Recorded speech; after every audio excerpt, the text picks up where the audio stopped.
모든 말씀을 백성에게 들려주시기를 맡으신 후에 가버나움으로 들어가시니라. 어떤 백부장의 사랑하는 종이 병들어 죽게 되었더니 예수의 소문을 듣고 유대인의 장로 몇 사람을 예수께 보내어 오셔서 그 종을 구해 주시기를 청한지라.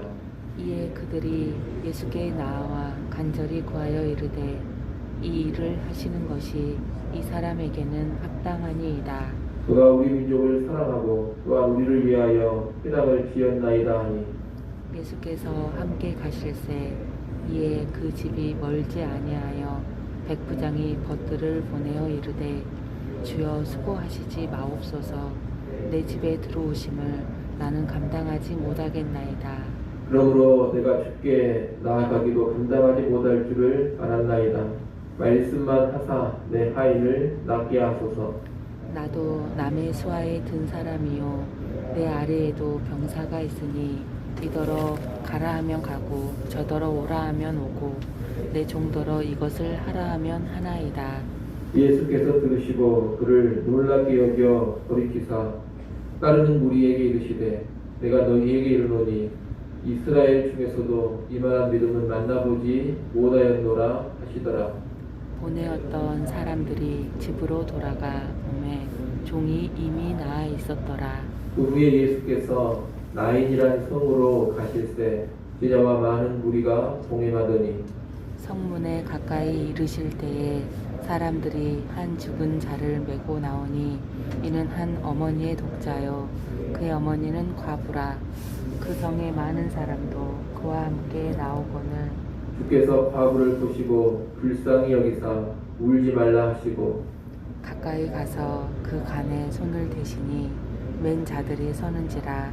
예수께서 이르시되 청년아 내가 내게 말하노니 일어나라 하시매 죽었던 자가 일어나 앉고 말도 하거늘 예수께서 그를 어머니에게 주시니 모든 사람이 두려워하며 하나님께 영광을 돌려 이르되 큰 선지자가 우리 가운데 일어나셨다 하고 또 하나님께서 자기 백성을 돌보셨다 하더라. 같이 봅니다. 예수께 대한 이 소문이 온 유대와 사방에 두루 퍼지니라. 아멘. 오늘 부분은 예수님께서 형제 설교를 마치신 후에 행하신 두 가지 사건을 기록하고 있습니다. 예수님은 먼저 이방인인 백부장의 병든 종을 고쳐주십니다. 아마 이 백부장은 유대 지역에 주둔한 로마 군대의 백부장으로 보입니다. 이 백부장은 점령지의 유대인들에게 호의를 베풀었던 사람입니다. 그런데 이 백부장이 사랑하는 종이 중한 병이 들었습니다. 그래서 유대의 장로들을 통해 예수님께 자신의 종을 고쳐주시기를 요청한 것입니다. 예수님은 장로들의 말을 듣고서 이 이방인 백부장의 집으로 가십니다. 그런데 집으로 가는 도중 이 백부장은 예수님께 친구들을 보내어서 예수님께서 굳이 우리 집으로 오실 필요가 없다고 합니다. 오시지 않더라도 있는 곳에서 말씀만 하시면 자기의 종이 나으리라 이렇게 말합니다. 백부장의 이 말을 듣고서 예수님은 무척 놀라십니다. 9절 말씀을 여러분이 한번 읽어보십시오. 9절 말씀 있습니다. 여겨 돌이키사 따르는 무리에게 이르시되 내가 너희에게 이르노니 이스라엘 중에서도 이만한 믿음은 만나보지 못하였노라 하시더라. 아멘. 예수님은 이 이방인 백부장의 믿음이 아주 탁월하다고 말씀하십니다. 하나님의 백성이라는 이스라엘 사람들 가운데서도 이만한 믿음은 가지고 있지 보기가 힘들다 그렇게 말씀을 하십니다. 우리가 누가복음을 보게 되면 누가복음 전체에서 예수님께서 놀라셨다라는 말을 하신 것은 이 부분이 유일합니다. 그만큼 이 백부장의 믿음이 훌륭했음을 우리가 알 수 있습니다. 예수님은 이 백부장의 믿음을 크게 기뻐하시면서 그의 종의 병을 즉시 고쳐주십니다. 백부장의 믿음 가운데 예수님의 능력이 놀랍게 나타난 것입니다. 이 사건은 이방인도 얼마든지 예수님의 은혜와 예수님의 능력에 동참할 수 있음을 보여줍니다. 이때로부터 상당한 시간이 지난 후인 사도행전 10장에 보면 사도 베드로가 이방인 백부장인 고넬료에게 가서 복음을 전하고 고넬료가 예수님을 믿고 구원받는 일이 펼쳐집니다. 이 고넬료는 이방인으로서 죽으시고 부활하신 예수님을 믿어 구원받은 최초의 사람입니다. 그리고 이 고넬료 때로부터 본격적인 이방인들의 구원이 펼쳐지기 시작합니다. 하지만 이미 그 전에 오늘 본문에서 이방인이 얼마든지 구원받을 수 있다는 그 가능성을 보여주고 있는 겁니다. 예수님의 사역 자체가 이미 이방인들의 구원까지 열려 있다는 겁니다. 여러분, 하나님의 나라 예수님의 복음은 유대인과 이방인을 구분하지 않습니다. 누가 됐든지 간에 믿음만 가지고 있으면 복음을 통해 예수님을 통해서 구원받고 하나님 나라 백성이 된다는 겁니다.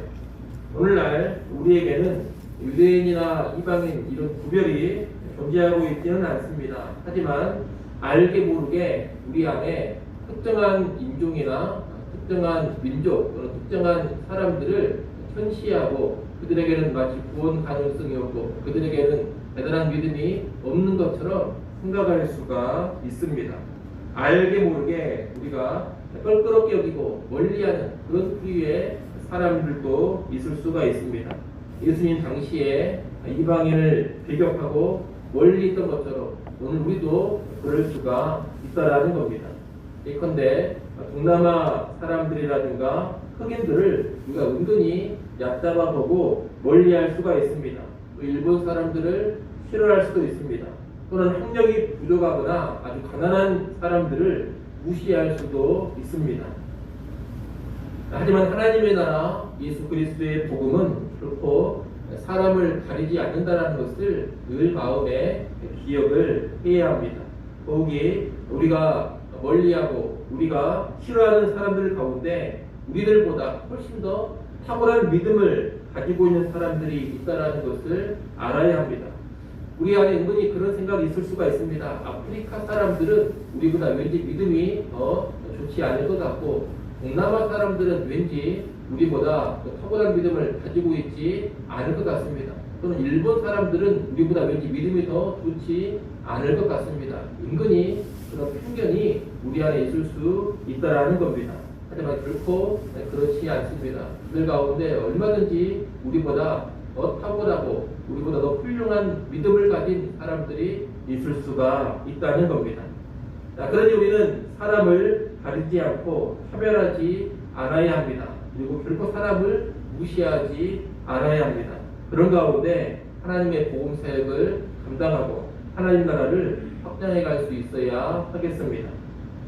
예수님은 이방인 백부장의 중을 거친 후에 나인이라는 성으로 가셔서 과부의 죽은 아들을 또 살리십니다. 남편이 없는 과부는 예수님 당시에 가장 가난하고 연약한 대상입니다. 이런 과부에게 유일한 소망이 있다면 누구냐? 자기의 아들입니다. 아들이 있다면 죽은 남편을 대신해서 자신을 보호해 줄 수도 있고 또 남편의 뒤를 이어 가정을 일으키고 가문을 번성시킬 수도 있기 때문입니다. 그런데 나인성의 이 과부는 딱 하나 있던 아들이 죽어버렸습니다. 아들이 여러 명 있는 가운데 그 중에 아들 하나가 죽은 게 아닙니다. 과부에게는 독자 단 한 명의 아들밖에 없었는데 그 독자인 아들이 죽어버린 것입니다. 이것은 이 과부에게 모든 소망이 다 끊어져 버렸음을 의미합니다. 과부라는 자체로도 정말로 가난하고 소망이 없습니다. 그런데 독자까지 죽어버렸습니다. 그러니 지금 이 과부는 가장 가난하고 가장 약한 사람, 이제 아무런 소망도 없는 그런 사람인 것입니다. 그런데 13절에 보면 예수님께서 이 과부를 불쌍히 여기셨다고 합니다. 자식을 잃은 슬픔에다 사회적으로 경제적으로 완전히 몰락하고 소외되어 버린 이 과부를 예수님께서 불쌍히 여기신 겁니다. 예수님은 이 과부를 향해서 울지 말라고 하십니다. 그리고 죽은 아들에 관해 손을 대시고 아들을 살려주십니다. 율법에서 시체라든가 죽은 자와 연관된 물건에 손을 대는 것은 부정한 것으로 간주가 됩니다. 그렇기 때문에 관을 만지는 것 역시 부정한 일이요. 관을 만지면 그 사람이 부정하게 되어버립니다. 그런데 오늘 본문에 보면 예수님께서 죽은 시체가 들어있는 관을 만지심으로써 부정해지는 것이 아니라 오히려 죽은 자를 다시 살려내 버리십니다. 죽어 부정해져 버린 것을 오히려 살리시고 정결케 하셨다는 겁니다. 과부의 죽은 아들을 살리신 이 사건은 예수님께서 가난하고 소외된 자들을 긍휼히 여기시며 이들에게 하나님 나라의 은혜와 능력을 베풀어 주심을 가르쳐 줍니다. 또한 부정한 자들, 죽어버린 자들을 얼마든지 예수님께서 살리시고 다시 정결케 하실 수 있다는 것도 가르쳐 줍니다. 이 나인성에서 기적을 행하신 예수님의 모습을 보면서 우리가 이 두 가지를 배우고 또 이 두 가지 모습을 실천할 수 있어야 할 것입니다. 오늘날 예수님은 가난한 자, 약한 자, 사이에서 낳고 선한 자, 소외된 자들을 외면하지 않으십니다. 그들을 불쌍히 여기시고 그들을 찾아가고 그들을 하나님 나라로 초청합니다. 세상에서 소망 없는 사람들에게 하늘의 소망과 영원한 소망을 가져다 주십니다. 또한 예수님은 지금도 영적으로 부정하고 영적으로 죽어버린 자들을 정결하게 하시고 살려내 주십니다. 그 어떤 부정한 죄인이라도 예수님은 깨끗하게 하십니다.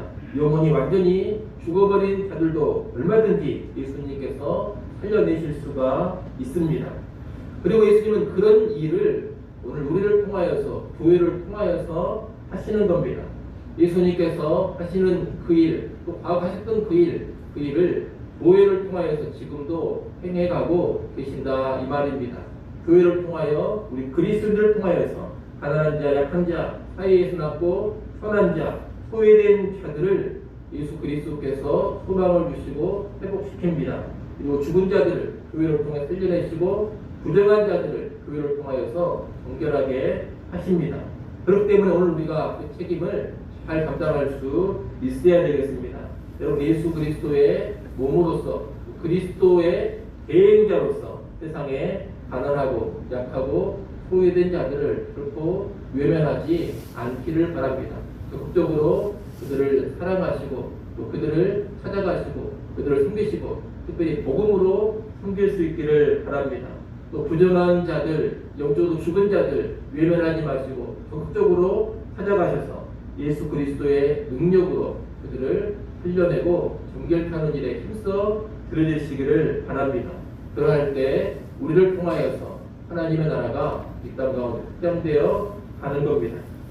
아무쪼록 오늘 본문의 예수님처럼 이방인과 같고 과부와 같고 부정하고 죽은 자와 같은 사람들을 적극적으로 찾아가서 돕고 회복시키면서 새롭게 하는 그런 역사를 일으키는 우리 모두가 될 수 있기를 간절히 소원합니다. 기도하겠습니다.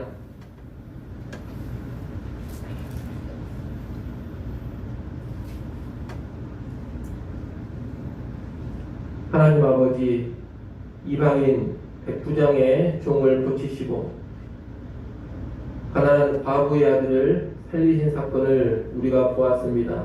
예수 그리스도께서 이방인도 사랑하시고 가난하고 천한 자들도 사랑하심을 우리가 잘 알게 하시고 오늘 우리도 그들을 향한 주님 같은 사랑을 가지고 행하게 하여 주시옵소서.